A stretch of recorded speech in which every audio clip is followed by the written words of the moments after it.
Bonjour à tous. Merci à tout le monde d'être venu aussi nombreux. Je suis ravie que le message soit bien passé et que vous soyez autant à être intéressés. Donc, je vous présente Olivier Jiménez, qui a la dure tâche de vous expliquer pourquoi c'est bien de marier les stats et l'écologie. C'est pour dire que j'ai regardé avant. Voilà. Et donc, Olivier est directeur de recherche au CNRS, au CEF, c'est le Centre d'écologie fonctionnelle et évolutive.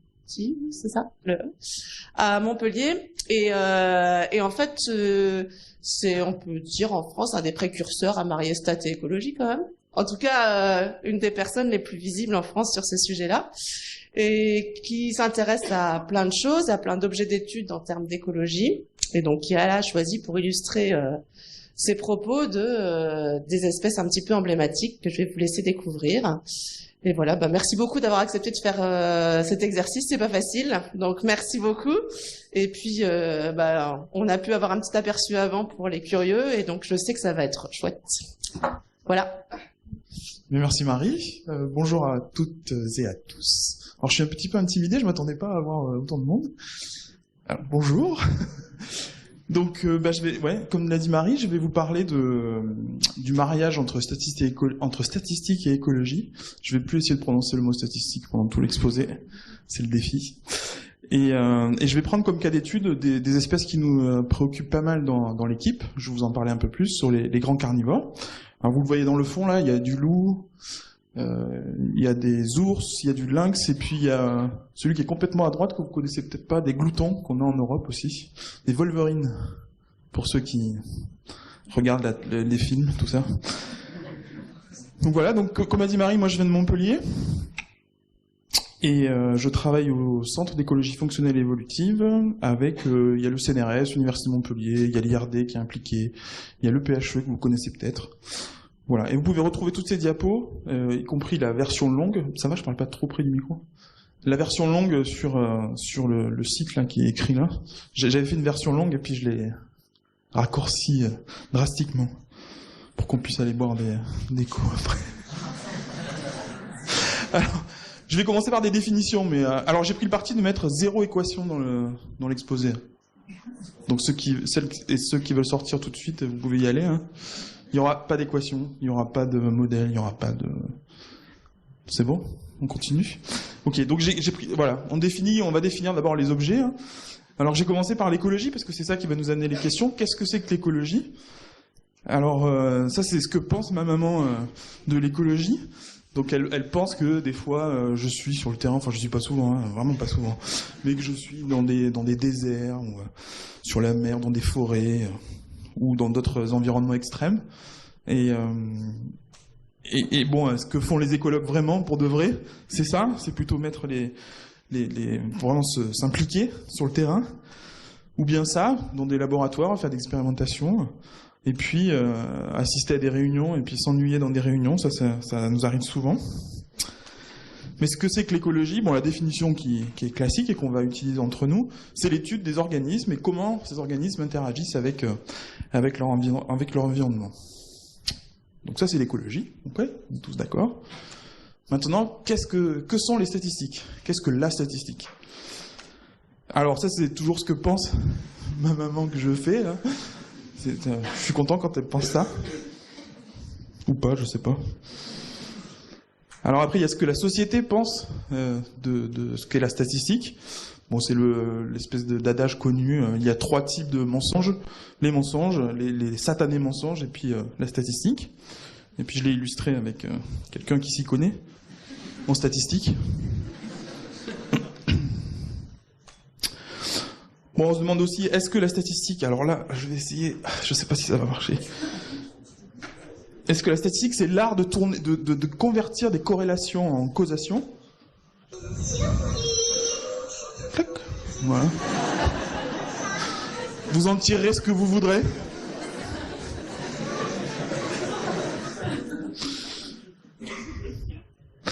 Alors, ce que font vraiment les statisticiens, ils essaient de formaliser un peu les choses, avec souvent le langage mathématique. Qui se prennent pas mal la tête à écrire du code et à essayer de le débugger. On en a eu des exemples aujourd'hui, hein, pour ceux qui étaient là. Et puis comme les écologues, ils se retrouvent dans des réunions à s'ennuyer et puis à s'endormir. Vous avez tous connu ça. Donc la statistique, en fait, comme on l'a défini souvent, c'est la science qui s'occupe de collecter, d'organiser, de présenter, d'analyser et de tirer des conclusions à partir des données. Alors on pourra avoir une discussion après, je sais déjà qu'on en aura une petite après, sûrement en face, là, sur les liens qu'il y a entre toutes ces grandes étapes de la statistique, collecter, analyser, tirer des conclusions. Mais voilà comment on l'a défini en général. Donc vous avez même dans la définition de l'écologie de la statistique. Et ce qu'on va se demander ensemble, c'est est-ce qu'on peut marier les deux de manière positive, bénéfique. Donc ça va être tout l'enjeu de mon exposé. Hein. Est-ce que c'est jouable ou pas? Et je vais prendre comme contexte la crise de la biodiversité dont vous avez tous entendu parler, tous et toutes entendu parler. Alors ça fait la une des journaux, on a entendu il n'est pas trop tard pour agir, la biodiversité, moins d'animaux sauvages sur Terre, je relis des grands titres, hein. La moitié des animaux sauvages disparus, enfin bref, ça fait les gros titres des journaux, avec ce chiffre qui est sorti à l'automne dernier, 1 million d'espèces qui sont à risque d'extinction aujourd'hui. Donc c'est un chiffre qui est sorti de ce travail qui a été conduit par l'IPBES, donc la plateforme intergouvernementale sur la biodiversité et les services écosystémiques. Donc je ne sais pas si vous êtes tous au courant de l'existence de cette entité. En fait, c'est entre tous les gouvernements qui se rassemblent, il y a beaucoup de gouvernements qui envoient des émissaires et qui travaillent alors en amont de grandes réunions et sur des dossiers, sur la biodiversité, sur les espèces à risque d'extinction. Donc vous voyez, il y avait pas mal d'experts internationaux. Donc la dernière a eu lieu en mai 2019 à Paris, de tas de pays. Et puis il y a un processus assez intéressant de review des rapports en amont des réunions qui rassemble plein de scientifiques et qui travaillent sur ces rapports. Et ensuite il y a des sessions plénières comme vous voyez en haut à droite là, à Paris. Et puis toujours dans cette semaine, il y a eu des groupes de discussion un peu plus focalisés sur des points de blocage. Et puis aussi sur des groupes de travail qui se sont intéressés à essayer de rédiger des messages, des messages forts que vous avez vu sûrement passer dans les gros titres des journaux. C'est ça, c'est ces gens-là qui se sont intéressés à travailler là-dessus. Voilà. Et donc les grands messages, en particulier, hein, qui sont sortis de ce travail de l'IPBES ou l'IPBES. Eh bien, si on prend les grands groupes, oiseaux, reptiles, amphibiens, mammifères et poissons, si on essaie de comprendre un peu les menaces qui sont en jeu sur ces groupes-là, eh bien, on retrouve l'altération des habitats en rouge. Bonjour Étienne. Oh, bonjour. Bonjour. Ah non, vous pouvez pas arriver discrètement, c'est pas possible. Sur les poissons, on a cette partie en orangé là, qui est en fait la surpêche. Et on a aussi évidemment le climat, l'effet du réchauffement. On a tout un tas de menaces comme ça qui se mettent ensemble et qui résultent dans le 1 million d'espèces à risque d'extinction qui est sorti dans le rapport IPBES. Et l'IPBES, c'est aussi un groupe de travail qui a sorti ce rapport-là sur des scénarios et des modèles de biodiversité et des services écosystémiques. Donc c'est plutôt sur le côté quantitatif. Et ils ont sorti ce rapport qui est, on va dire, une espèce de boîte à outils. Donc je traduis un peu des meilleures pratiques, des approches qui peuvent être utilisées pour décider sur les politiques et sur les actions par les gouvernements. Donc ça, évidemment, c'est l'IPBES. Mais le secteur privé et la société civile. Donc ça, c'est quand même à noter. C'est quelque chose qui se veut tourner complètement vers pas seulement l'académique ou les gouvernements, mais aussi le privé et la société civile. Et donc dans ce contexte-là, le mariage entre statistique et écologie, il est assez évident. L'écologie amène les questions, les concepts et la théorie sur les questions de biodiversité, et puis les statistiques analysent, collectent, et puis tirent des conclusions à partir des données collectées. Donc au niveau, je voulais faire ce petit focus au niveau, puisqu'on est aujourd'hui et demain dans les journées du groupement de recherche sur l'écologie statistique en France, je voulais faire ce petit focus sur ce qui se passe au niveau international et puis national. Donc au niveau national, on a on va dire cette espèce de regroupement de chercheurs en écologie et en statistique qui se voit un peu tous les 2 ans, on va dire, et qui organise cette conférence en écologie statistique. Et donc en 2014, on avait organisé quelque chose à Montpellier. Alors on va jouer à trouver Wally. Vous allez essayer de trouver l'organisatrice de cette... Est-ce que vous voyez Marie-Pierre? Est-ce que vous la voyez ou pas? Elle est là. Elle était là. Bon, il y a d'autres gens que vous pouvez reconnaître, vous pourrez sûrement reconnaître dans la photo. Hein. Et donc c'est une conférence qui a l'originalité de rassembler des gens qui viennent de l'écologie et des statistiques et qui travaillent ensemble à résoudre des questions d'écologie avec des outils en statistique. Et puis réciproquement, il y a des outils de statistique qui sont développés parce qu'il y a des questions en écologie qui demandent ces nouveaux outils. Alors au niveau national, ce qu'on a fait à la suite de cette conférence, c'est qu'on a rédigé une espèce de compte-rendu, alors rien d'excitant, hein, c'est juste qu'il y avait cette revue qui permettait de faire ça, un compte-rendu de la conférence. On s'est tous mis, là, tous les Français et puis les autres, et on a rédigé ce truc-là. Donc on peut retrouver Marie-Pierre, hein, dans les co-auteurs, elle est quelque part... Elle y est. Et on a rédigé ce petit texte-là qu'on a publié. Et à l'origine de ce texte-là, avec ce texte-là, on a décidé de créer ce groupement de recherche qui nous réunit aujourd'hui. Alors maintenant, ce que je vais faire, c'est que je vais faire un focus à partir de ce contexte de la biodiversité sur des espèces qui m'intéressent beaucoup et sur lesquelles on travaille pas mal dans l'équipe, sur les grands carnivores. Alors au niveau mondial, pourquoi c'est un groupe qui nous intéresse? Parce que c'est un groupe qui est très perturbé par les forçages, par les contraintes anthropiques, par la pression anthropique. Alors ici vous avez une carte qui est parue dans 2017 là par Wolf et Whipple. Alors Wolf pour quelqu'un qui travaille sur le bien nommé. Et donc en rouge, ce qu'on retrouve, c'est les guildes. Donc c'est des groupes de carnivores. Alors c'est pas que les grands carnivores, de carnivores d'au moins une espèce qui ont été perturbés par les activités anthropiques. Et donc on voit qu'en gros, tous les carnivores, toutes ces guildes de carnivores ont été perturbées plus ou moins par les activités anthropiques. Aujourd'hui, ce qu'on a, c'est 42 populations en Europe de grands carnivores. Donc on a du loup un peu partout. On a de l'ours, en particulier, vous le savez, dans les Pyrénées, à la frontière entre l'Espagne et la France. On a du lynx. Alors, peu de gens le savent, mais il y a du lynx en France, principalement dans le Jura. Dans les Vosges, c'est plus vraiment ça. Et puis, il y en a un petit peu dans les Alpes. Et alors, le glouton, non, c'est plutôt en Scandinavie qu'il y en a. Vous voyez cet animal assez fascinant. Et alors, souvent on dit que les grands carnivores, c'est un peu une success story, une histoire à succès de la conservation parce qu'ils ont été extirpés ils ont été éliminés par l'humain dans les siècles derniers. Et puis aujourd'hui, on se retrouve à cette situation-là où on les retrouve, ils reviennent en Europe. Et alors les facteurs qui peuvent expliquer ce retour, ils sont de plusieurs ordres. Il y a l'exode rural avec la déprise agricole, et en conséquence de quoi on a un retour des ongulés, qui sont les proies des grands carnivores. Et puis en parallèle de ça, on a une prise de conscience de la société civile, des gens, sur l'importance de la biodiversité, et donc des lois qui viennent avec pour protéger la biodiversité. Alors évidemment, ces retours, ils viennent avec des interactions avec les humains. Hein. Donc on a par exemple ici le lynx, en haut à gauche, c'est un lynx qui est tout près d'une grande ville suisse. C'est une magnifique photo de Laurent Gélin, qui est un photographe français aussi, je ne me souviens plus. En bas à gauche, c'est une photo qui est publiée récemment, là, le mois dernier, ou il y a 2 mois, dans un quotidien belge ou allemand, je ne me souviens plus. Bref, et d'un loup qui est arrivé en ville et qui est près de... Vous voyez, c'est des poubelles. Alors je sais pas si le jaune c'est du recyclage, mais voilà. Et puis à droite, c'est en Italie, avec un ours brun qui se retrouve près d'habitations.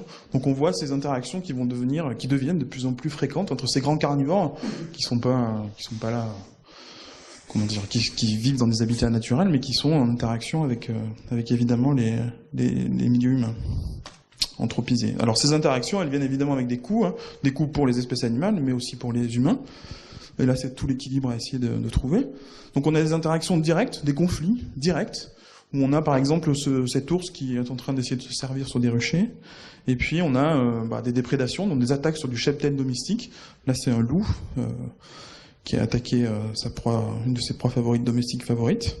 Donc ça, c'est des attaques directes, des conflits directs des grands carnivores sur les activités humaines. Et puis après, on a des conflits, et c'est souvent les plus difficiles à démêler, c'est des conflits entre les humains, entre plusieurs groupes d'humains. Là, l'animal, à la limite, il est en tâche de fond, il n'apparaît même plus. Donc on a en haut à droite des gens qui sont plutôt anti-retour des grands prédateurs, et puis en haut à droite, c'était plutôt les anti, et en bas à droite, c'est plutôt les pros. Et donc là, on n'est plus du tout dans les sciences naturelles, on est plutôt dans les sciences sociales.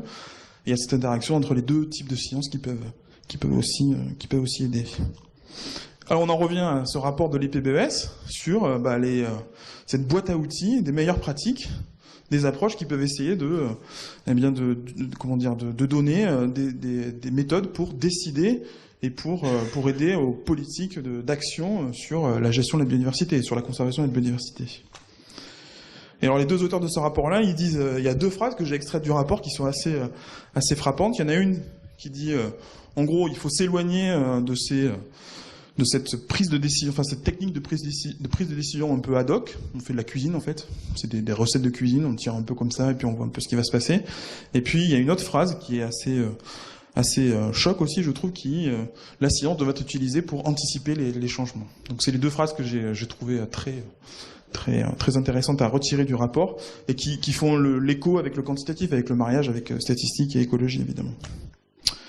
Et alors les trois points que je vais illustrer aujourd'hui, c'était mon introduction, c'est des questions très simples qu'on se pose en gestion de la grande faune en particulier, c'est combien, où et pourquoi on fait ça en fait. Et je vais vous demander de me suivre un peu et puis de voir un peu ce qu'on fait dans l'équipe et ce qu'on a essayé de faire en termes de mariage entre statistique et écologie. Alors combien ? Souvent les gens nous disent c'est facile, il suffit de compter, vous mettez des étiquettes et puis on compte combien il y en a quoi. Bon, ça c'est la théorie. Alors il y a plein de raisons pour lesquelles on n'arrive pas bien à compter. La première c'est les conditions environnementales, ça peut être un peu difficile de voir les animaux. Ça peut être l'habitat qui est difficile à accéder, on a du mal à voir ces animaux aussi. Ça peut être le comportement de l'animal qui peut avoir des stratégies pour éviter l'observation, l'observateur en particulier. Ça peut être le comportement de l'observateur et les compétences de l'observateur à détecter les espèces, même si elles sont présentes, à les détecter. Donc on peut avoir des observateurs qui sont très très focalisés, des observateurs qui vont plutôt regarder leurs pieds, des observateurs qui sont un peu tête en l'air, étourdis. Donc on a tous les types d'observateurs et ça il faut en tenir compte, sinon on peut avoir des surprises, comme on le verra peut-être après. Et ça, tous ces facteurs font que ce qu'on voit en fait, attention, c'est pas ce qui est vraiment là. Voilà, c'était mon animation 3D 21e siècle. Alors les méthodes qu'on utilise, vous les voyez peut-être en cours, c'est les méthodes vous les voyez sûrement en cours, peut-être. Bref, c'est des méthodes de capture-recapture où on va essayer d'identifier individuellement les individus et puis les revoir dans le temps. Et comme ça va nous donner une idée sur la probabilité de les détecter ou de ne pas les détecter et de pouvoir corriger les effectifs qu'on observe par cette probabilité de détection. Alors une des premières applications, un des premiers développements des capture-recapture, ça remonte au XVIIIe siècle. C'est Laplace. Il paraît. Il y a un petit contentieux entre les Anglais et les Français. Les Anglais disent que c'est... Bon, moi je dis que c'est Laplace. Mais c'est vrai que c'est peut-être un Anglais qui a été le premier à l'utiliser. Bref. Et donc Laplace, qu'il a fait, il voulait estimer les effectifs, la population humaine. Alors il avait commencé par Paris, mais il voulait, faisons la France, y compris la Corse. Et ce qu'il a fait, c'est qu'il a pris les registres des paroisses, et il a envoyé, il a convaincu les maires de l'époque d'envoyer des gens qui vont recenser, enfin qui vont faire remplir des questionnaires à des gens. Et il a croisé les deux listes en fait. Et comme ça lui a permis de voir une probabilité de recapture. Il a pris la liste des paroisses, la liste qu'il a établie avec les recenseurs, quoi. Et puis il a fait une règle pour avoir une probabilité de détection. Et comme ça, il a obtenu une des premières estimations de population humaine en France. Alors ces méthodes-là, récemment, donc ce que je vais faire là, il y a plusieurs fois, vous allez voir des diapos en rouge un peu pétard. Je vous donne juste les grands types de modèles actuels qui sont utilisés pour répondre à ces questions en conservation de la biodiversité. Donc vous en avez peut-être déjà entendu parler, ou vous en entendez parler dans votre cursus, mais c'est ces grands types de modèles qu'on développe et qu'on utilise de plus en plus en écologie. Et qui sont tirés vraiment des statistiques. Alors par exemple, pour estimer les effectifs, ces modèles de capture-recapture, on peut les réexprimer, on peut les exprimer de manière très, très efficace, comme des modèles de Markov cachés. Donc Markov, c'est le personnage qui est à droite, là. Peu importe, on s'en fiche de savoir ce que c'est, mais ça vous donne un mot-clé. Alors, si, quand même, c'était pas du tout des modèles qui étaient utilisés pour l'écologie au départ, c'était des modèles qui étaient plutôt utilisés pour faire du guidage de satellites. où la position des satellites était renvoyée sur Terre, mais avec une certaine erreur. Mais c'est la même chose avec ce qu'on voit dans la nature, en fait, ce que je vous montrais tout à l'heure. Ce qu'on voit, c'est pas effectivement ce qui est. Donc on a une erreur sur l'observation, et c'est exactement la même idée qu'il y avait dans le guidage des satellites, et donc on a récupéré ces modèles, ces méthodes, pour essayer de filtrer le signal qu'il y avait dans l'observation un peu bruitée. Alors nous, les données, qu'est-ce qu'on a? Bah, c'est ça. Magnifique cette photo, non? Alors il faut pas qu'elle sorte de là, parce que oui, c'est des crottes d'ours. Je la trouve magnifique cette photo. Je vous laisse la regarder un petit peu. C'est dommage qu'on n'ait pas les autres sens qui puissent être mobilisés. Bref, donc c'est le type de données qu'on a sur les grands carnivores. On les observe très rarement directement. Hein. Ce qu'on a, c'est des signes de présence complètement indirects. Alors c'est bien parce qu'on les embête pas, c'est non invasif. Donc là, c'est par exemple des crottes. Alors ça peut être autre chose, ça peut être ça. Est-ce que vous voyez bien? Donc ça, c'est en Grèce. Donc c'est un ours. Hein. Et là, c'est un poteau téléphonique, en fait. C'est un des seuls pays en Europe où il y a encore des poteaux téléphoniques en bois, qui a été équipé de barbelés. Et donc l'ours va se frotter dessus. Bon, il va faire d'autres trucs, mais... Non, je l'ai regardé avant, normalement, c'est bon.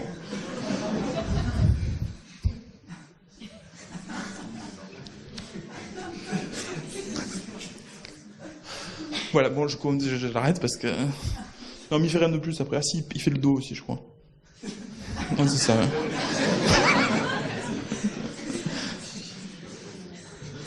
Bref, tout ça pour dire qu'on récupère c'est l'ADN, hein. On récupère du poil, des fragments de peau, les crottes, et on extrait l'ADN, on l'amplifie, on le séquence, et puis comme ça on a l'identité. Alors on peut descendre à l'identité de l'individu, ce qui n'était pas possible il y a 10-15 ans. Non, j'exagère, peut-être un peu plus. On peut avoir le sexe, difficile encore l'âge, mais on y travaille. Mais surtout, on a vraiment l'identité de l'individu, ce qui est assez extraordinaire. Alors, vous percevez peut-être pas mais il y a 10 ans, c'était pas possible. Ah putain, le vieux qui parle. Aidez-moi, les autres vieux. C'était pas mieux avant. C'était pas mieux avant, en fait. Hein. Voilà. Et alors, les travaux que je vais vous présenter là, c'est... J'ai demandé si je pouvais mettre cette photo. Hein. On m'a dit oui. Les deux personnages là m'ont dit oui. Donc c'est les travaux de thèse et de postdoc de Lucille et Sarah, qui ont beaucoup travaillé sur l'estimation des effectifs à partir de ces suivis non invasifs. Et alors, à quel résultat on arrive? On arrive à ce genre de résultat là sur le loup, où on est en charge d'estimer les effectifs. Donc ce que vous avez, c'est les points, c'est le nombre d'individus différents qu'on obtient par génotypage, mais qui n'est pas corrigé pour la détection. Hein. Donc c'est ce qu'on voit sur le terrain. Et puis ce qu'on a, la ligne en noir là, donc c'est au cours du temps évidemment, hein. Et puis ce qu'on voit en noir avec cette espèce de nuage gris là, c'est l'intervalle de confiance autour des effectifs estimés là par capture à capture, donc qui ont été corrigés par le défaut de détection. Donc c'est ces effectifs-là qui sont utilisés aujourd'hui. Et donc on voit qu'en fait on réévalue à la hausse les effectifs qu'on aurait que si on utilisait simplement les comptages observés. Quoi. Donc ça c'est très très important parce que on le savait pas à l'époque. Parce que quand on a commencé à peu près vers là. Bon, c'est à peu près au même moment où on a commencé à mettre en place les tirs de loup. Donc ça pose d'autres questions dont on pourra parler après. Il y a Oksana dans la salle qui pourra aussi intervenir, donc qui est une doctorante dans notre équipe qui travaille sur l'impact des tirs de loup sur la population de loups. Donc, quelle est la place du scientifique dans la gestion de ces espèces et à quoi peuvent servir les méthodes qu'on développe et surtout les sorties de ces modèles en particulier, pour être très clair. On pourra en parler après. Alors, de manière très prosaïque, hein, à quoi ça peut servir? Ça peut servir par exemple quand la ministre, notre ancienne ministre de l'écologie, demande une expertise sur où sera le loup dans 50 ans ou 30 ans, je ne sais plus ce qu'elle voulait savoir. Et donc elle met en place un groupe d'experts, on se réunit, et puis on discute un peu du bilan de ce qui existe, et puis de là où va aller le loup, quoi. En gros, n'importe où, n'importe quand, à l'effectif qu'il veut. Hein. C'est où va-t-il être dans 50 ans? On était 15, on s'est assis autour d'une table, 15, j'exagère, 10. Peut-être qu'il n'y avait pas les plus malins, mais on s'est assis autour d'une table, on a dit, on sait pas. Merci. Bon, on n'était pas payés, hein. C'était sur notre temps libre. Voilà. Donc ce rapport est disponible, hein, il est public. Je fais pas une super pub de... Non, mais on s'est vu plusieurs fois. Non, mais ce qui était intéressant, c'était d'essayer de tourner la question. La question était vraiment combien il va y en avoir et où seront-ils dans 30 ans. On a retourné le problème en disant c'est pas comme ça qu'il faut le formuler, mais c'est plus, par exemple, avec une gestion adaptative au cours des années, un peu à court terme. On a essayé de reformuler les questions. Voilà. Bon, le fait est que, de toute façon, elle savait déjà combien il y avait de loups en France, puisque il y avait un certain lobbyiste qui lui avait dit qu'il y en avait 1000 au moment où on a commencé l'expertise. Donc, on n'avait plus de travail à faire. Donc, ce que je vous ai montré, c'est, en gros, chaque carnivore, chaque individu laisse des traces de l'ADN autour de lui. Hein. Donc là, on a une espèce on va dire de zone délimitée avec des ours individualisés en couleur qui laissent des choses autour d'eux. Donc on a dit que toutes les crottes ne pouvaient pas être détectées et que tous les ours ne pouvaient pas être détectés.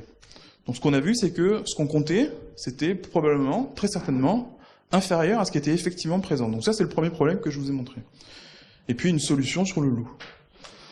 Alors il y a un autre problème, c'est que tous les carnivores, si on s'intéresse par exemple à cette zone en gris là, mais quand on détecte un carnivore, et l'indice de présence qui est associé à un carnivore, elle n'est pas forcément détectée dans la zone qui nous intéresse. Ou alors, et ce qui est plus embêtant, on peut détecter un signe. Alors, est-ce que j'ai un pointeur quelque part? Je peux montrer sur l'écran?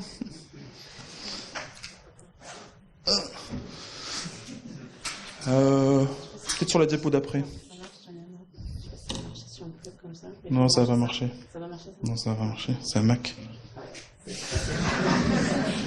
C'est pas si facile avec les Macs. Non, mais c'est bon, je vais me débrouiller. Ah, t'as pas besoin de... Ah oui, c'est pas... C'est pas que les Macs, c'est aussi les propriétaires des Macs qui ont peu de... Merci. T'as un PC, c'est ça? Ah, Mac, c'est Linux. Ah oui, peut-être sortir la clé. Vous me piégez, là, vous me... Oh. Donc, par exemple, cet individu-là, il n'a pas son domaine d'activité dans la zone qui m'intéresse. La zone qui m'intéresse, c'est la zone en grise, d'accord? Par contre, si j'échantillonne que dans la zone en gris, il peut se passer que je trouve cette crotte ici, là, et que je dise qu'en fait, cet individu, il appartient à ma zone, là. Mais c'est pas vraiment ça que j'aimerais faire. Cet individu-là, il appartient pas à ma zone de référence, d'accord? Donc il y a aussi ce problème-là, et qu'on savait pas trop régler jusqu'à récemment, hein, jusqu'à 6 ans, 7 ans. Et donc le problème, c'est ça, c'est qu'en fait, ce qu'on compte, ça peut être aussi plus élevé que ce qui est effectivement présent. Si vous comptez cette crotte-là, comme un individu à part entière dans la zone grise, ça me va pas, parce que lui, son domaine d'activité, il est plutôt en dehors de la zone grise. D'accord? Donc là, il y a cette notion de spatial dont on ne tenait pas compte et dont on a pu tenir compte que très récemment. Alors comment ça marche? Ce qu'on détecte, les crottes qu'on détecte, elles ont une position géographique, elles ont des coordonnées géographiques, mais on ne savait pas comment les intégrer. Et donc, par exemple, sur un paysage comme ça, on va détecter un ours à plusieurs endroits, hein, et ça, jusqu'à il n'y a pas longtemps, c'était il est détecté. Et maintenant, il est détecté, ouf. On arrive à intégrer ça. Et donc on a une espèce de... c'est pas une espèce, hein, on arrive à inférer, à estimer son domaine d'activité, le domaine d'activité de chaque individu. Et donc c'est ça qui va pouvoir me dire, oui, il appartient à ta zone ou il appartient pas à ta zone. Et en plus je compte 1. Alors ça donne ça, wow. On a détecté des crottes ici, voilà. Et puis en faisant ce qu'il faut, on arrive à inférer que l'ours est au milieu, quoi. Bon. J'ai dit que je ne mettais pas d'équation. Hein. Alors ces modèles de capture-recapture spatialement explicite, mince, je le dis après, bon c'est pas grave. En fait on peut montrer qu'en fait ce sont des modèles des processus ponctuels. Et donc j'ai mis la photo de Janine parce que Au niveau de l'Europe, c'est probablement celle qui a le plus développé ces modèles-là et qui a vraiment fait pas mal de choses, en particulier pour l'application de ces modèles-là en écologie. Et alors ces modèles de capture et capture spatialement explicite, ils permettent de faire des choses qu'on n'avait pas imaginées avant. Donc évidemment, vous connaissez pas Star Trek, hein. Non mais c'est qui, c'est un vieux ou c'est une jeune qui répond? Alors comment il marche?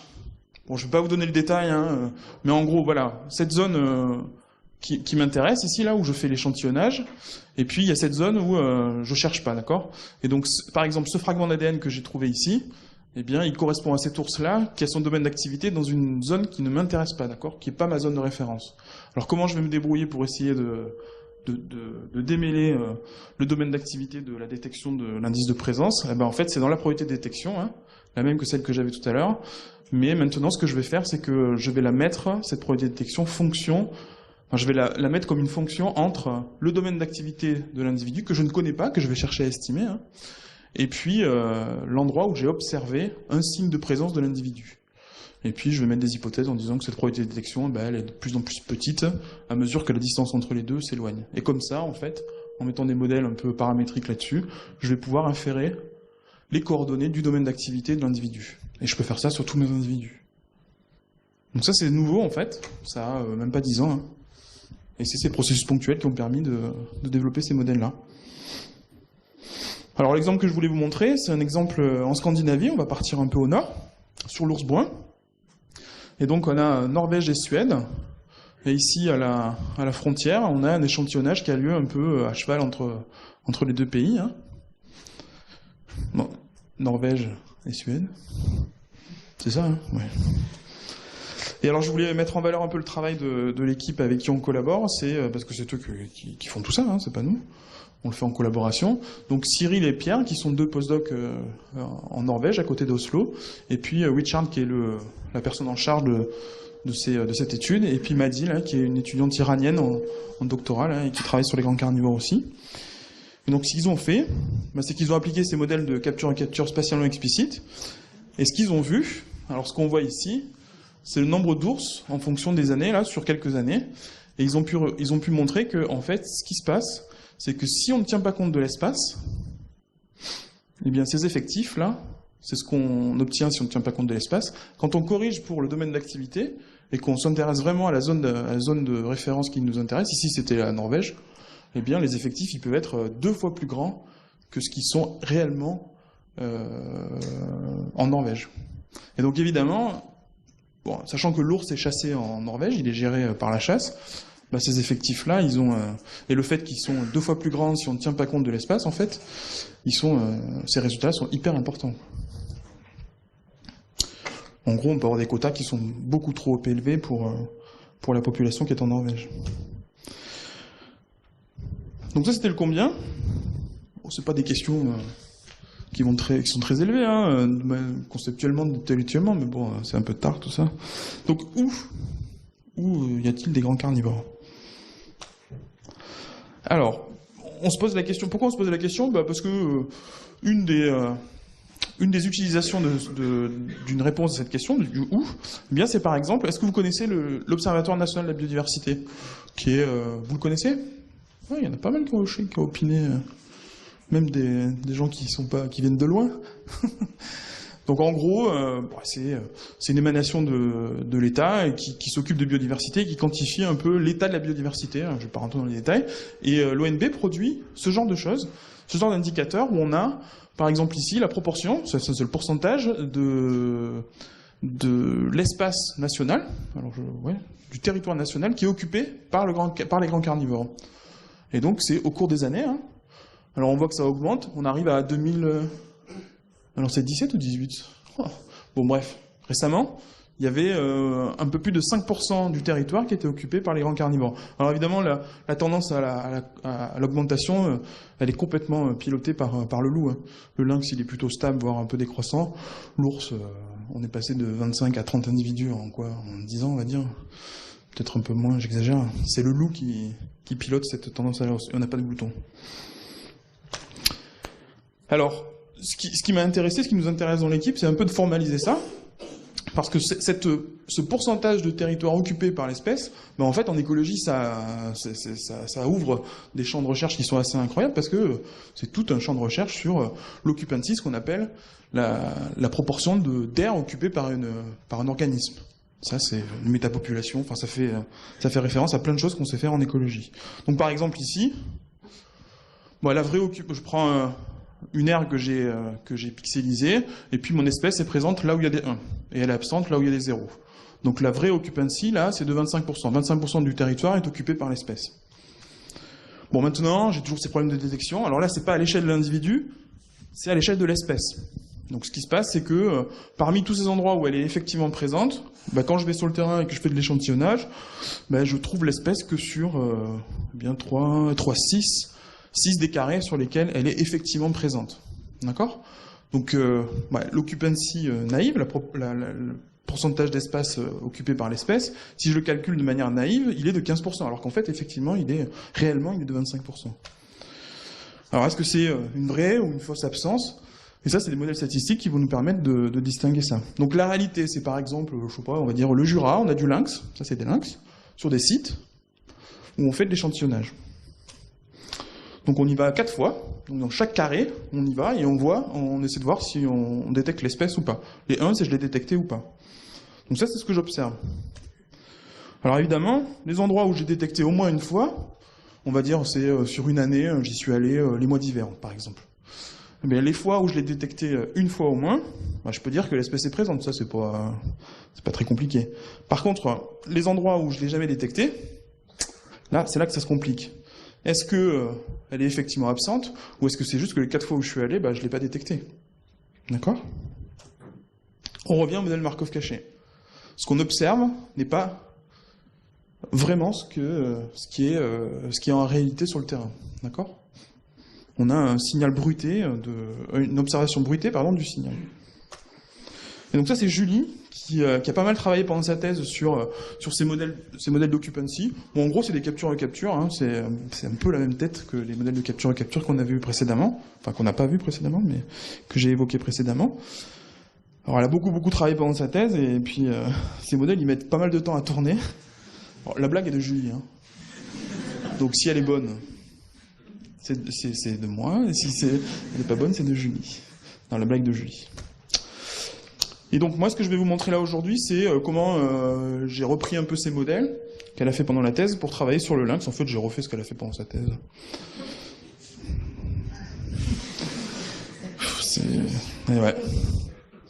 C'est incroyable. Alors sur le lynx, du coup j'ai pas fait grand chose parce qu'elle avait tout fait, quoi. J'ai juste remplacé lynx elle avait travaillé sur le loup, j'ai remplacé loup par lynx. Alors qu'est-ce qu'on a sur le lynx?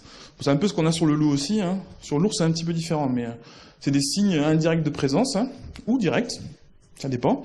Donc par exemple, ici là, c'est la prédation, hein. Ouais, c'est pas un lynx, hein.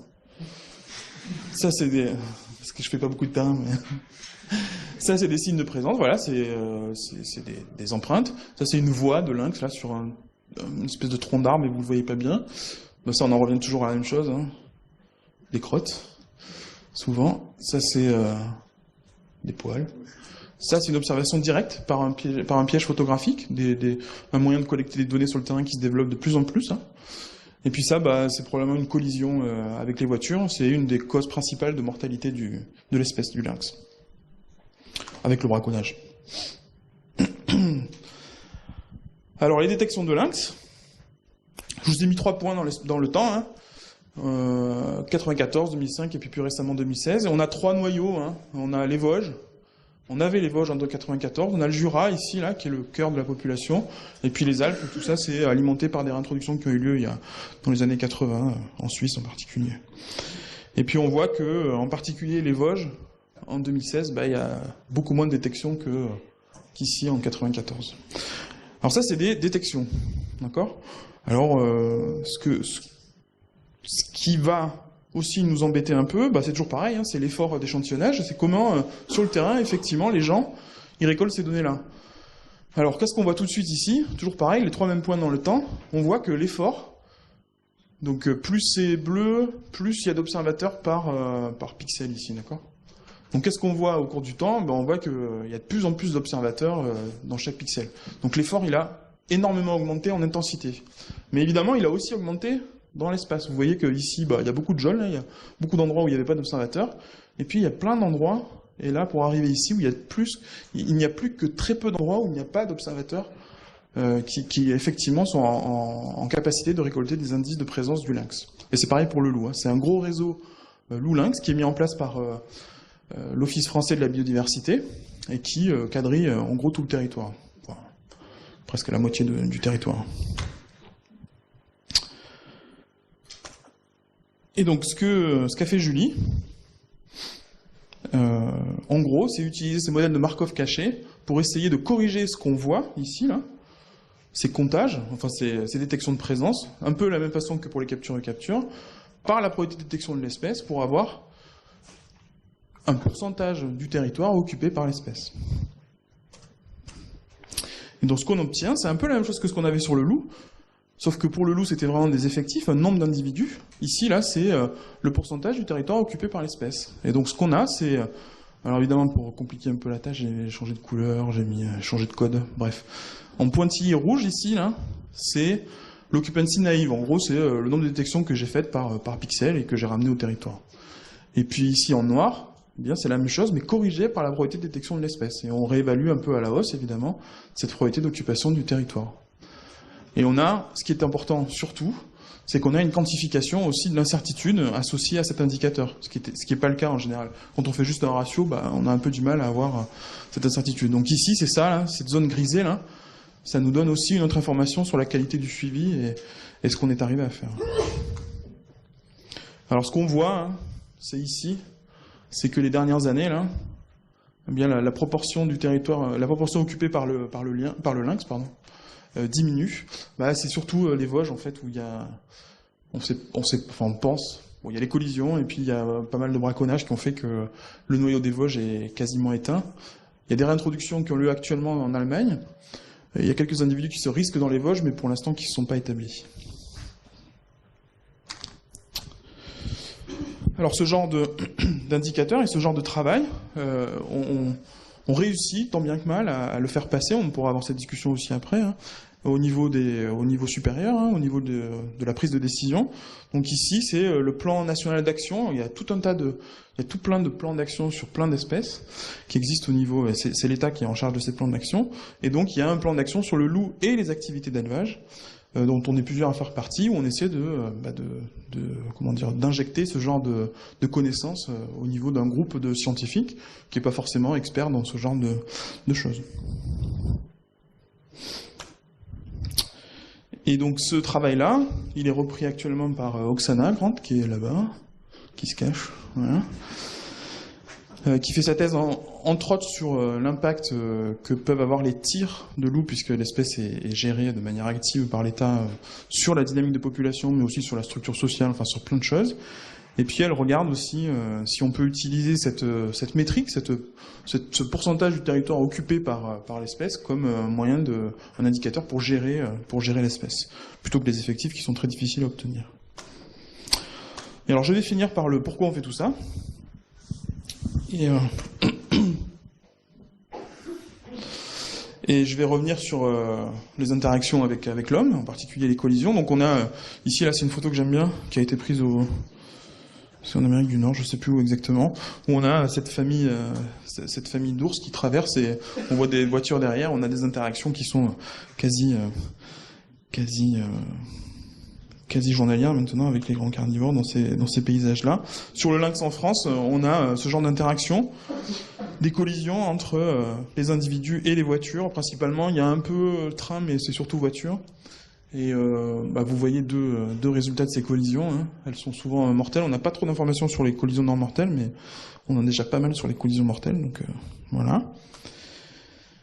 Les collisions qu'on a, c'est principalement dans le Jura. Donc là, on a les deux départements. On a Doubs, Ain et Jura surtout, au cours des années, et le nombre de collisions qui va de 1 à 4, sachant que c'est une population dans le Jura, c'est une petite centaine d'individus.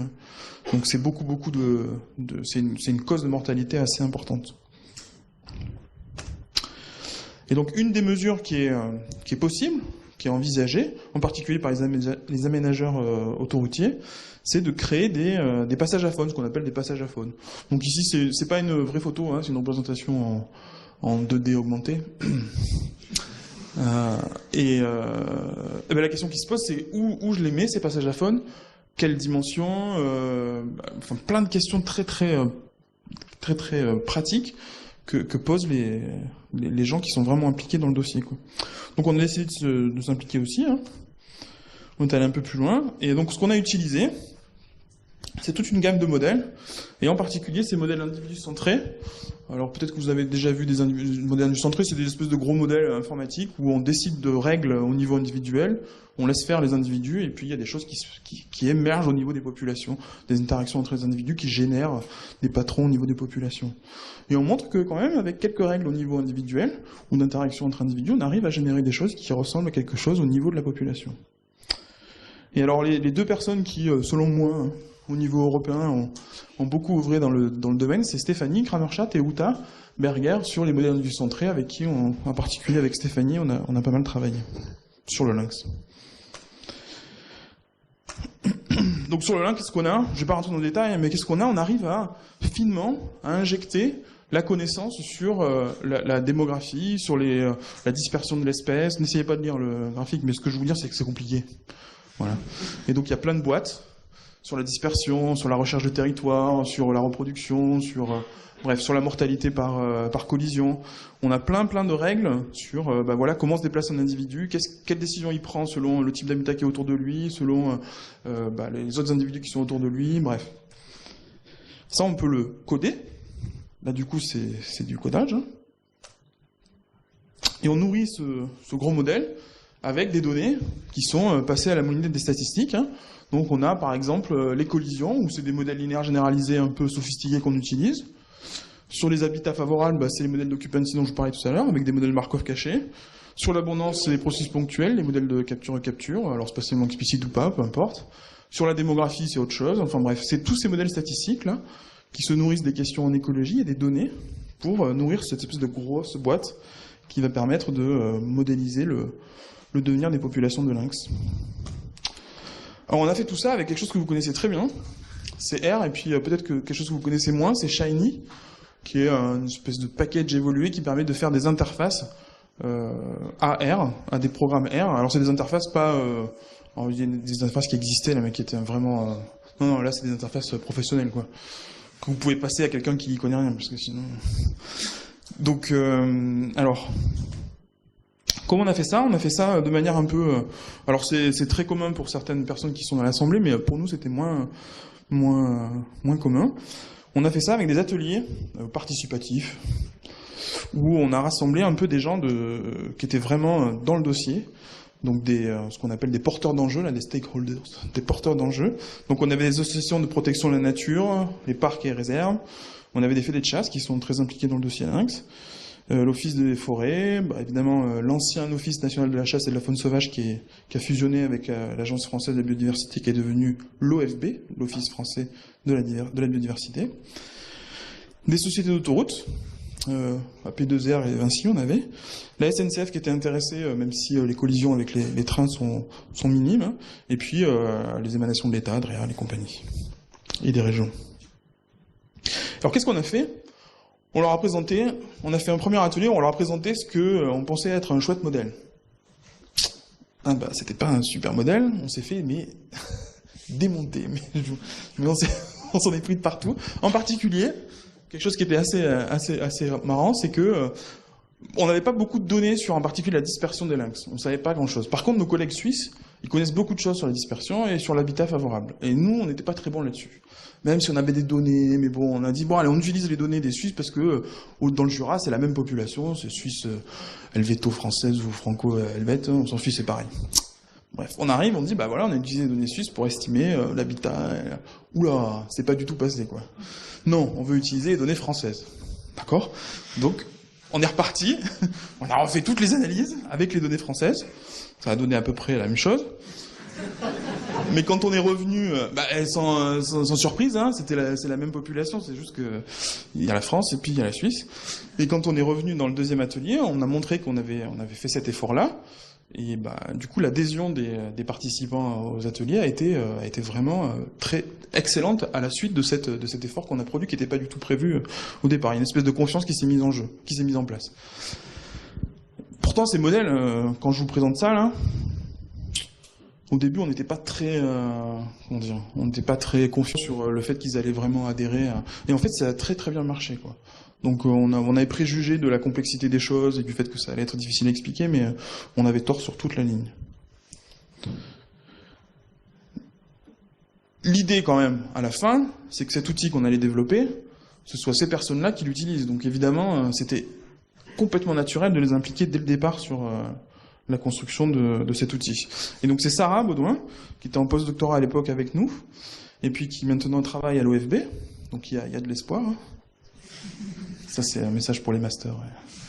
Il y a de l'espoir dans l'écologie quantitative ou les statistiques pour l'écologie. Ça prend un peu de temps. C'est pour ça qu'elle est là. Je lui ai demandé aussi si je peux mettre la photo, ça fait un peu... Je réfléchis à ma vie. Et donc, qu'est-ce qu'elle a fait, Sarah ?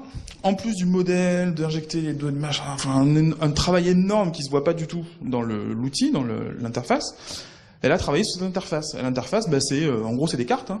C'est des cartes où je peux travailler sur l'aménagement du territoire. Je peux travailler sur mettre en place. Alors, c'était dans le Jura, il y a un projet de Center Park.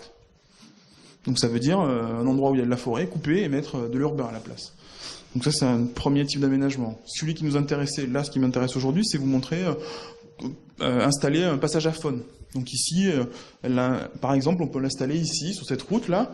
Ici, on met un passage à faune. Bon, qu'est-ce qui se passe ? Ça veut dire qu'en termes de trafic, le trafic est réduit voire coupé. Il y a un endroit où l'habitat devient favorable à l'espèce. Elle peut disperser par ce passage à faune. Enfin bref, ça a plein d'implications sur les différentes couches qui rentrent dans le modèle. Et après, le modèle, lui, il travaille pour essayer de voir les modifications qui se passent. Et donc, par exemple, si on reprend les 3 noyaux, Vosges, Jura, Alpes, eh bien, on fait tourner ce modèle des tas de fois. Sur les 3 noyaux, ici en gris, c'est toutes les fois où ça a tourné. Donc c'est le nombre d'individus, le nombre de lynx, en fonction du nombre d'années, d'accord ? Donc on va faire tourner, on part d'aujourd'hui, on fait un aménagement, je mets un passage à faune ou je mets un center park, et puis je regarde ce qui se passe à 50 ans. Et donc pour les Vosges, ce qui se passe, c'est que ici, on va dire c'est un seuil à 10 individus génie. Et bien ici, on voit qu'au bout d'une dizaine d'années, on passe en dessous du seuil, donc le noyau n'est plus viable. Bon, l'aménagement n'est pas vraiment très malin. Ici, dans le Jura, tout va bien, la population est stable, elle reste au-dessus de mon seuil de 10. Et ici, pour les Alpes, on a une augmentation. Alors c'est non contractuel. C'est pas vraiment ce qui se passe, mais bon. C'est pour vous montrer l'idée des sorties et comment ça, après, peut être utilisé par ces porteurs d'enjeux pour aller travailler, pour retourner dans leur... Oui, alors oui, on est content, on n'est pas content. Après, ça dépend un peu des acteurs. Donc c'était le pourquoi on fait ça. Comment on intègre à la fois le combien, le où, dans un outil qui peut permettre de prendre des décisions et qui nous échappe en fait. Hein. Là, on a un moment où on va faire la journée de restitution au mois de mai. L'outil va complètement nous échapper. Il va être donc c'est sous R, c'est reproductible, c'est mis sur il va y avoir une version qui est installable sur les machines et puis les gens vont pouvoir l'utiliser à loisir. Donc ça va être utilisé par des bureaux d'études, on a déjà des DREAL qui sont intéressés par l'utiliser. Donc ça pose toute une question tout un tas de questions sur le suivi de l'outil après, qu'est-ce qu'on en fait qui sont les experts capables d'interpréter les sorties de ces outils-là? Est-ce qu'il faut qu'on forme nous? Enfin, il y a tout un tas de questions qu'on n'avait pas du tout envisagées, enfin les collègues l'avaient envisagé, pas moi. Donc j'espère vous avoir convaincu, c'est la fin, presque, que en mariant théorie écologique, les données et les statistiques, on a des connaissances. Et avec les connaissances, on a des meilleures décisions, enfin, on espère. Alors je voulais finir par vous donner prendre un peu de recul. Alors des mots un peu sages, mais c'est pas ça que je vais faire. Hein. Je vais vous donner des idées un peu au hasard. J'ai pas trop réfléchi, j'ai tout mis en vrac. Alors la première idée, on en a un peu discuté avant de venir ici, là, c'est comment tout ça est possible en fait. Alors une des raisons, c'est une révolution qui a eu lieu, vous la connaissez pas, parce que vous avez. Donc alors, Ça n'a rien à voir avec... Non, c'est très très éloigné, ça. C'est très très vieux. Donc ça, c'est... alors, un des deux, c'est Metropolis, pour ceux qui MCMC. Et c'est le projet Manhattan, où il y a ce gros ordinateur, là, qui en fait toute la pièce, qui a été construit. Alors là, il joue aux échecs. Bon. Alors, c'est Maniac. Alors, Maniac, c'est pour... une machine qui fait des mathématiques, de l'intégration numérique, machin. L'acronyme, je me souviens plus. Mais ce qui est intéressant à voir, c'est une diapo que j'ai piquée à Richard McEnweth. C'est que cette machine faisait 500 kilos, avait 5 kilos octets de mémoire. En fait, c'est inimaginable. C'est rien, c'est un fichier texte. C'est rien. 70 000 multiplications par seconde. Oh.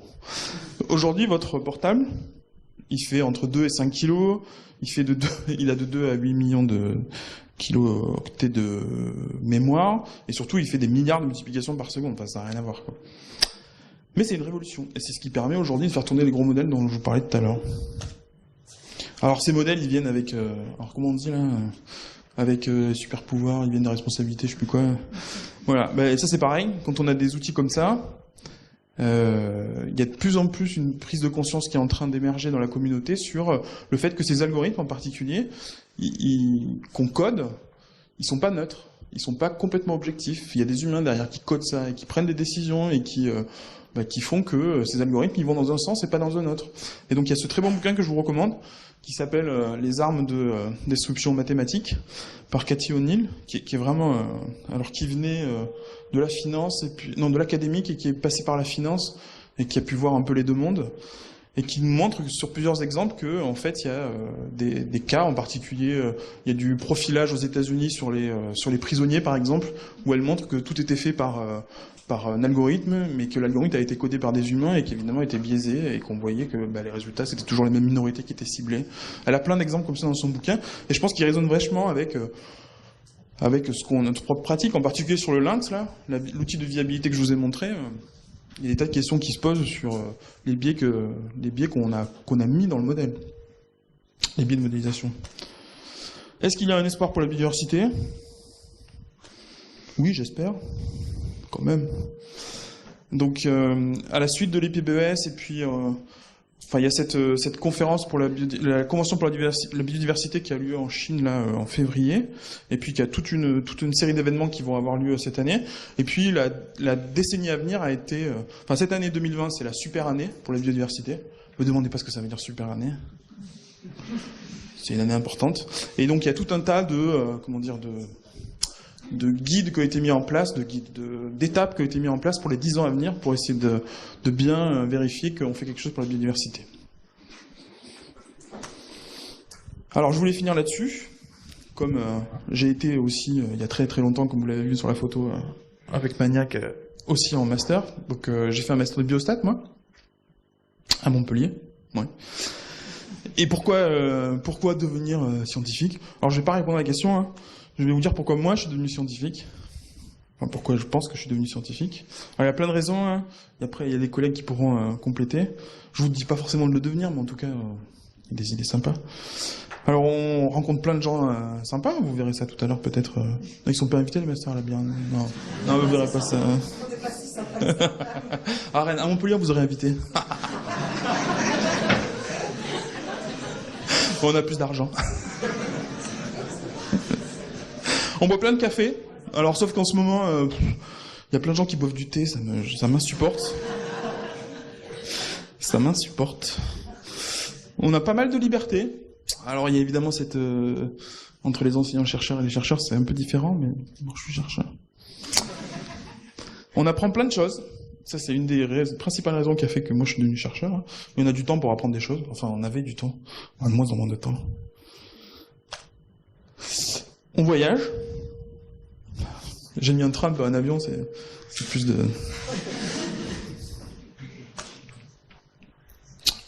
On enseigne. Et ça, pour pas mal de gens dans l'Assemblée en particulier, je pense que c'est quelque chose qui est important. Et alors... donc je voulais vous montrer ça, mais je sais pas si ça va marcher. Est-ce qu'il y a une sortie son ? On va essayer. Je vais essayer avec mon ordinateur. Keep in mind Vous entendez ou pas? Bon. Donc c'est une prix Nobel française qui s'exprime sur pourquoi elle est devenue scientifique. Regardez bien, alors ça dure pas longtemps, hein. Regardez bien vers la fin, alors vous pouvez pas savoir la fin, mais regardez bien son visage. Comment son visage se transforme au fur et à mesure qu'elle parle. Keep in mind the real reason why you decide to become a scientist. Is it for your CV? Is it for your personal interest? To be a leader, to become a star somehow in the field of science? If this is the reason, just forget about it. Now, if you want to become a scientist to try to bring something important for the society, for the others, then go on. Vous avez vu son visage? Because at the end of your career, you will feel good. Bon, en plus de son accent qui donne de l'espoir, quand même. Le message, je trouve, moi je l'ai trouvé, c'est très inspirant. Et surtout la fin, là, moi, ça résume en 10 secondes pourquoi je suis devenu scientifique. Et alors, c'est super, mais vous êtes sûrement au courant du moment qui est en place en ce moment, là, sur la loi qui est préparée par le ministère. Je pouvais pas ne pas finir là-dessus. Hein. Donc c'est la loi de programmation pluriannuelle de la recherche, qui est en train d'être préparée par notre gouvernement. Donc personne n'a vu le texte, hein, il arrivera fin mars normalement, ou début avril. Donc on sait simplement qu'il y a des morceaux confutés sur le fait que plus de précarité, des contrats, des emplois plus courts, pas dans la pérennité, plus de recherche sur contrat, enfin bref, plein de choses que dans les assemblées de chercheurs on avait listé, enfin tout le contraire de ce qu'on a listé dans les doléances des chercheurs, des anciens chercheurs, enfin bref. Et je voulais finir par remercier en particulier Marie-Pierre Pomeranian et Étienne, les collègues, les étudiants, et puis notre groupe, le groupe, je fais un peu de pub, hein, le groupe Interaction Humains-Animaux qu'on a créé là, tout récemment. Voilà, parce que c'est pas bien. Vous trouverez les crédits, des photos, tout ça sur les diapos, et j'ai fini. Merci beaucoup.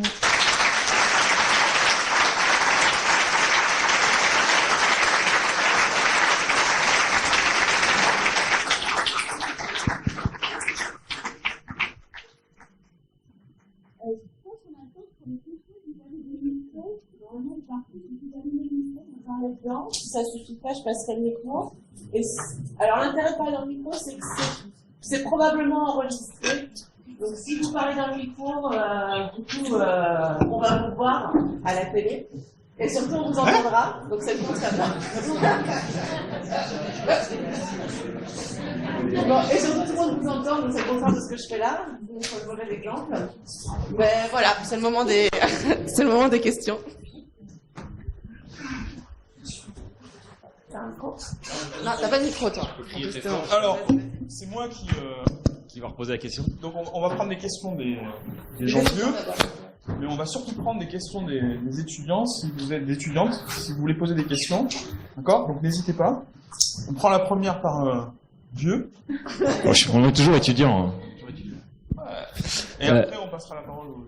Bon, tu sais un peu de ce que va être la question, mais je pense que avec l'introduction que tu fais, le côté statistique et écologie, moi, de mon point de vue, il y a un triptyque qui est mathématiques appliquées, statistiques, écologie et informatique, sachant que les maths appliquées et l'informatique peuvent produire des produits et services intéressants pour l'écologie, et encore plus quand je vois par exemple la mention de l'ADN, qui est quelque chose de plus en plus utilisé en écologie.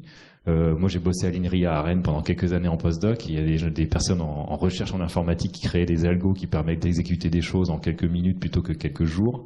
C'est le genre de choses que je pense dont on a besoin. Et quand on voit ce qui a été présenté au GD Recostad dans l'après-midi, quelque chose que j'entendais pas avant et que j'entends de plus en plus souvent, qui est ah oui, voilà, c'est trop long. Avant, les gens disaient on s'en fout que ça dure une semaine le calcul. Et là maintenant, c'est non, ça dure trop longtemps, donc on va vers autre chose. Donc bon, de manière générale, l'informatique et je m'excuse par ailleurs parce que je dois partir assez vite. Tu vas pas écouter la réponse. Si, j'ai pas répondu. Bon, il n'y avait pas vraiment de question. Enfin, c'est déjà qu'on est d'accord. Hein, il y avait pas de... Donc, mon exposé était vraiment écologie statistique, mais évidemment, il y a toute la question sur les données et puis sur ce qu'on appelle les sciences computationnelles, quoi. comment on fait tourner tous ces modèles, et on est tous d'accord que ça doit être un cercle vertueux où tout le monde travaille ensemble. Hein. Donc ça devient de plus en plus vrai. Alors il y a en particulier tout ce qui se développe autour de l'intelligence artificielle, hein, avec des questions en écologie où on a maintenant, tu parlais de l'ADN, mais nous, sur ce qu'on travaille en particulier, c'est piégeage photo. Donc vous avez des pièges photos qui sont installés dans la nature et qui captent des photos d'animaux.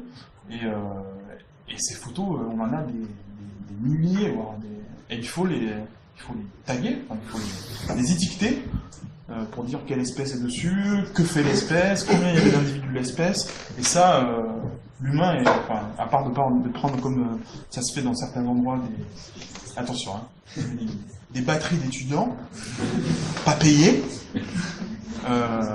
Voilà, c'est là où il y a la question d'écologie, les modèles statistiques, comment l'informatique peut nous aider, il y a tout ça qui peut se mettre ensemble pour essayer de résoudre cette question. Donc on est complètement sur la même longueur là-dessus. Maintenant, un peu les étudiants, on passe aux jeunes. Vous n'avez pas de questions? Sinon, on va reposer les deux vont reposer des questions. Donc, quels masters sont là en fait? Marie me l'avait dit, mais je ne me souviens plus quel master. Donc, vous êtes quel master? Alors en fait, les M2. Ah, elle répond. Non, mais vas-y. Écologie fonctionnelle comportementale. D'accord. Modélisation d'écologie. C'est les deux masters qui sont représentés là? D'accord. Je parle de Rennes, hein. Ok. Et donc la place que vous avez dans le quantitatif, là, dans l'enseignement, c'est quelque chose qui prend beaucoup de place, qui vous intéresse, qui vous... Pas du tout. Je galère, hein. Je sais pas pourquoi je me suis lancé là-dedans.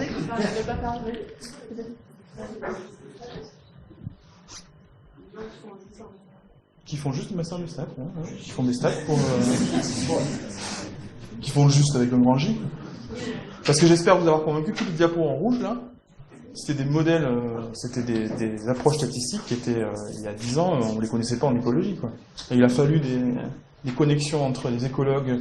Alors, les écologues quantitatifs, on a des gens qui ne sont pas vraiment écologues sur les questions, sur le terrain, mais pas non plus des statisticiens, qui sont un peu à l'interface. Il y en a plusieurs représentants dans la salle, qui font le lien entre les deux pour arriver à répondre des questions en écologie auxquelles on n'arrivait pas à répondre. Hein, donc, il y a de la place pour tout le monde.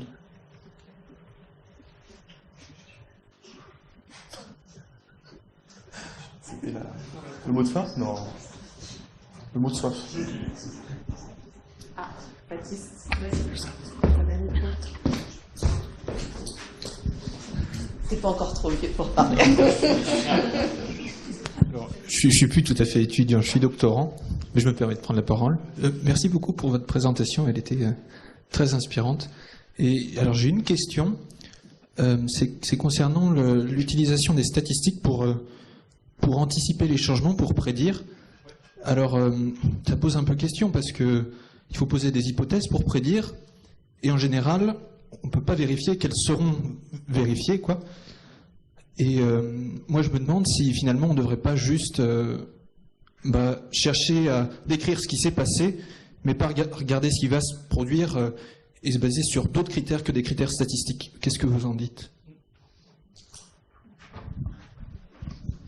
Ouais, c'est une super question. Hein. Alors, j'y vois deux choses dans la prédiction. Alors, j'avais prévu quelque chose, mais je l'ai enlevé parce que sinon c'était trop long. Sur le loup en particulier, on a travaillé sur la prédiction de la distribution à 1 an, 2 ans. Il y a deux types de prédictions. Il y a celle que j'ai montrée un peu où tu as des scénarios et tu fais... on se tutoie, hein, tu me tutoies aussi. Où on fait des scénarios et le modèle nous sert à voir quel effet ont ces scénarios sur la viabilité des populations. Donc ça, c'est un type de prédiction qui m'intéresse et qui intéresse les acteurs et les porteurs d'enjeux en particulier pour voir à quoi répondent les populations. Donc dans ce cadre-là, il me semble que c'est plutôt bien. Parce que ça permet de faire communiquer les gens, de faire dialoguer les gens, et puis d'avoir des outils quantitatifs pour avoir un peu l'effet des scénarios. Si c'est pour faire des prédictions à scénario constant, on dit voilà. Bon, ça a aussi son intérêt, mais nous on le pratique moins. Après, la statistique, ce qu'elle permet de faire, c'est quand même d'aller évaluer la qualité de la prédiction, quand même. Il y a plein de méthodes pour aller voir faire de la validation croisée, ce genre de choses, pour essayer de voir si, au moins sur ce que tu as mesuré, tu as déjà mesuré, quelle serait la qualité de ta prédiction. Donc, je serais peut-être un peu moins négatif. Je pense qu'il y a pas mal de choses. Alors, pour l'instant, en écologie, il y a des papiers qui sont sortis sur la prédiction en écologie. C'est des vœux pieux pour l'instant, personne n'en fait vraiment, quoi. Il y a des choses qui se développent aux États-Unis, comme d'habitude. Il y a des choses qu'on essaie de mettre en place un peu ici à notre échelle. Mais en écologie, c'est pas encore complètement, comment dire. Il y a pas des groupes qui se sont emparés de l'idée, quoi, de la thématique, à ma connaissance. Hein. La prédiction en écologie en tant que telle, personne pour l'instant là. Il y a des papiers qui sont passés, il y a des papiers même sur l'éthique de la prédiction, sur la philosophie, il y a des jolis papiers là-dessus, mais pour l'instant, il y a un gros papier en 2014-2015 suite à une grosse conférence en écologie. C'est Nicolas Mouquet qui avait fait ce papier-là. Mais pour l'instant, à mes connaissances, en tout cas en Europe, il n'y a pas grand-chose, quoi. Je sais pas, est-ce qu'il y a des gens qui veulent compléter là-dessus? Guillaume, hein? Les modèles de distribution d'espèces, il y a un certain qui a pas mal d'actions. Beaucoup d'hypothèses, etc. Ouais, mais c'est de la prédiction... Oui. Mais c'est plutôt la prédiction, comme je disais, tu modifies l'habitat et puis tu vois où le climat et tu vois ce qui se passe, quoi. Donc oui, il y en a pas. Après, ils se sont pas posé la question, elle se pose pas en termes de prédiction, tu vois, c'est pas, elle est, en tout cas, il me semble qu'il manque ce lien avec la statistique. En tout cas, pour les modèles de distribution d'espèces, c'est clair qu'il manque le lien. C'est des modèles linéaires généralisés qu'on fait tourner, et voilà, quoi. Il n'y a pas tous ces questionnements autour des prédictions qu'il y a en statistique. Voilà. Donc là-dessus, je te rejoins. Merci. Autre chose?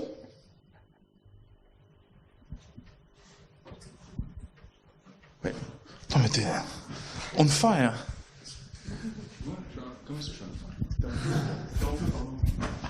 On parle pas anglais chez nous. Mais pour rebondir là-dessus, en fait, considérant que il y a des prédictions qui sortent, il y a des gens qui prennent ça dans les médias, on voit ça dans 50 ans, la Terre c'est une rôtissoire, il n'y a plus d'espèces, c'est la fin du monde. Est-ce que tu penses qu'il manque de statisticiens sur la place publique? De gens qui font des stats et qui comprennent un peu qu'est-ce qui se passe dans ces modèles-là? J'ai l'impression qu'on n'en parle pas tant que ça. Si je réponds non, je vais me faire... Oui, on manque toujours de statisticiens sur la place publique. Non, mais je pense à par exemple quelqu'un qui a alors c'est au Royaume-Uni, David Spiegelhalter, je sais pas si ça vous dit quelque chose. C'est un statisticien qui a beaucoup travaillé en épidémie en particulier, et qui en ce moment, on le voit beaucoup dans les médias. Il arrive, alors c'est l'apanage des vieux, je pense. C'est au bout d'un moment, tu vois, j'ai plus rien à faire, je vais aller dans les médias. Je suis le vieux sage et c'est souvent des vieux sages. Je vais aller dans les médias pour passer la bonne parole.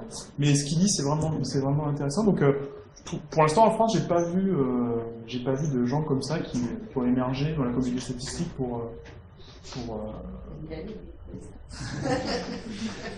puis la vie des liés, quand même. On peut parler de la frontière entre scientifique et politique, mais ça, la vie des liés, quand même. Ceci dit, moi je trouve que justement on parlait de ça à midi là, dans le traitement, par exemple dans les infos sur le virus là, j'ai vu en tout cas ça m'a frappé, un truc avec le R0 qui est une caractéristique d'épidémiologue, enfin de modèle d'épidémiologie, etc., qui était expliqué dans un graphique avec une incertitude représentée pour dire bah voilà le virus quand on le compare à d'autres images, etc. Tu l'as vu dans ça? Bah alors, Le Monde, je suis plus très sûre, je crois que c'est Le Monde, mais il y en a plusieurs qui se rappellent avoir vu ce truc-là, je suis très sûre. Mais du coup, il y avait un graphique avec les différentes maladies, et pour le virus, voilà, il y avait cette truc-là. Et je trouve que globalement, il y a de plus en plus, avec les progrès des outils de visualisation, des choses comme ça, bah, ça percole de plus en plus, et que justement, dans le côté scientifique, il y a enfin, je sais pas d'où ça vient, je trouve que dans les médias grand public, il y a un effort qui est fait de plus en plus sur ces questions-là. Et du coup, pour rebondir sur la question de Frédéric, est-ce que ça vient de la formation des journalistes scientifiques? Est-ce que ça vient d'une pression par la société qui demande plus de quantitatif? Est-ce que ça vient de scientifiques qui ont pris le... Ce serait intéressant de savoir... Peut-être. L'outil plus simple pour faire des graphiques d'actualisation, l'émergence de la question de la visualisation aussi des données et de tout ça. Et en fait, quand on a un joli graphique qui présente une idée, quand on n'a pas juste un tableau de chiffres à donner, en fait, il le montre. Là, ça me fait penser à il y a plusieurs journaux. C'est Le Figaro qui a un service de visualisation et qui a mis sa charte graphique sur GitHub. Et c'est un journal anglais qui travaille que sur R avec le Tidyverse. Il y a plusieurs journaux comme ça qui ont diffusé leur charte graphique. Et il y en a plusieurs qui sont sous R avec des outils de visualisation Tidyverse. Donc ouais, voilà le même temps. Merci pour ta question. Je ne sais pas si vous connaissez, il y a une référence qui est assez sympathique de Normand Baillargeon, tu connais peut-être, parce qu'il est de ton pays là, qui s'appelle Petit précis d'autodéfense intellectuelle, qui est vraiment excellent et qui vulgarise un petit peu la lecture qu'on peut avoir des chiffres qui sont assénés dans les médias et qui est vraiment excellente. Voilà, c'est juste un petit compliment.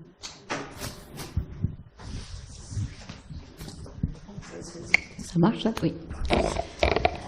Et moi j'avais une question justement par rapport à ces incertitudes parce que là on a une belle histoire de rencontre entre les décideurs on va dire et les statisticiens, enfin les gens qui produisent ces modèles. Mais justement moi ce que je me demande à chaque fois c'est est-ce que quand on fait une jolie carte avec quelque chose de très facile à voir comme ça, on arrive à avoir quand même une prise de conscience de l'incertitude par les gens qui vont utiliser ces prédictions ou ces modèles, parce que c'est souvent le problème. Dès qu'on va nous demander une carte et dès qu'on va fournir la carte, après c'est bon, ça c'est acté, puis voilà. Ouais. Alors c'est mon credo. Une carte, c'est une estimation et ça vient avec un intervalle de confiance. Donc, il faut qu'on fasse l'effort. Mais là, c'est à nous à le faire, écologues, statisticiens.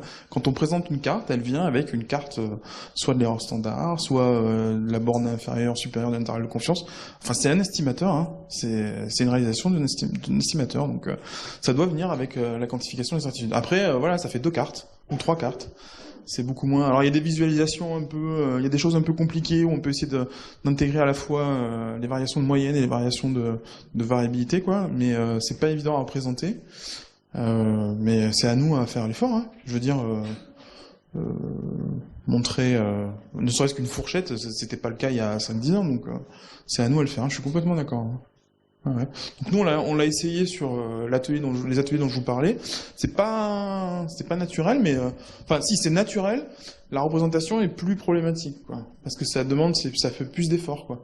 Et puis c'est une carte à côté de l'autre. Enfin bref, on peut en parler. Il y a plein de gens qui sont en train de travailler sur ça, sur comment on représente les certitudes associées à des cartes.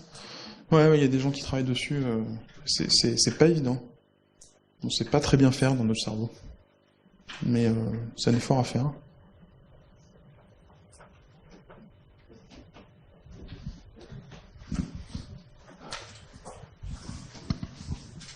D'autres questions ou Non, on va pas Bien, merci beaucoup.